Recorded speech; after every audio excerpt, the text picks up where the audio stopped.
Frequently asked questions. On customs valuation. What is customs valuation and how does it work? Customs valuation is a customs procedure applied to determine the customs value of imported goods. If the rate of duty is ad valorem, the customs value is essential to determine the duty to be paid on an imported good. What is the importance and purpose of customs valuation?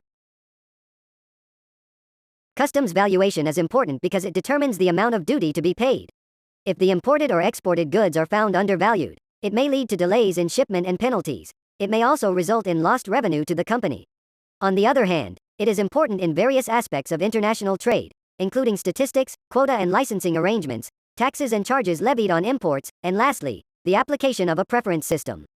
The customs valuation purpose should be based on the actual value of the imported goods on which duty is assessed, and to hold to commercial realities and prohibits the use of arbitrary or fictitious customs value.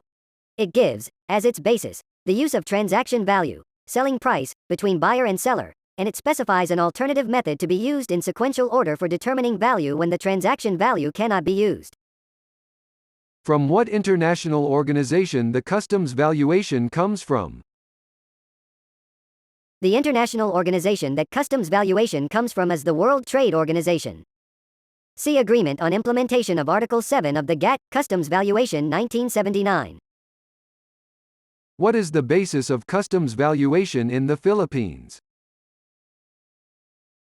The basis of customs valuation in the Philippines is the primary method of valuation under Sec. 701 of the Customs Modernization and Tariff Act is the transaction value of the imported goods, which means the price actually paid or payable for the goods when sold for export to the Philippines with certain dutiable adjustments. What are the 6 methods of valuation? 1. Transaction value. 2. Transaction value of identical goods. 3. Transaction value of similar goods. 4. Deductive method. 5. Computed method. 6. Fallback method. What is the Philippine law that governs the customs valuation? 2 Philippine laws govern customs valuation because the Philippines government needed to adopt its international treaty obligations into domestic law. It enacted Republic Act 8181 in 1997, which enabled transaction valuation reform. In 2001, the government adopted Republic Act 9135 to fix the problem in RA 8181 to authorize the post-entry audit system because, at that time, various obstacles hindered the implementation of this law. What is the current status of the Philippine customs valuation? On April 28, 2001, President Arroyo signed RA 9135 into law. This act is more transparent and compatible with the WTO Customs Valuation Agreement, eliminates unnecessary discretion, and ensures revenues in a more secure way than RA 8181. The Republic Act No. 8181.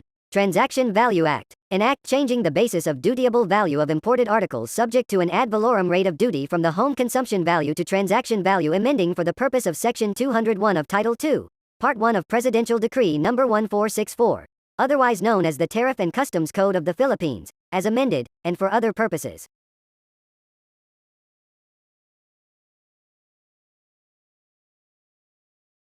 How does customs valuation affect the job of a customs broker? The Post-Entry Audit Group contributed quite significant revenue collections from its conduct of post-clearance audit, which resulted in the payment of additional duties and taxes arising from deficiency assessments, penalties, and voluntary disclosures from importers. Can an article be released from the box without customs valuation? No, because if the item is payable and dutiable, it must go through the proper valuation process. What are the pros and cons of customs valuation? The pros of customs valuation is that for any firm involved in international trade, its fair and expected standards for the value of commodities for customs purposes are important.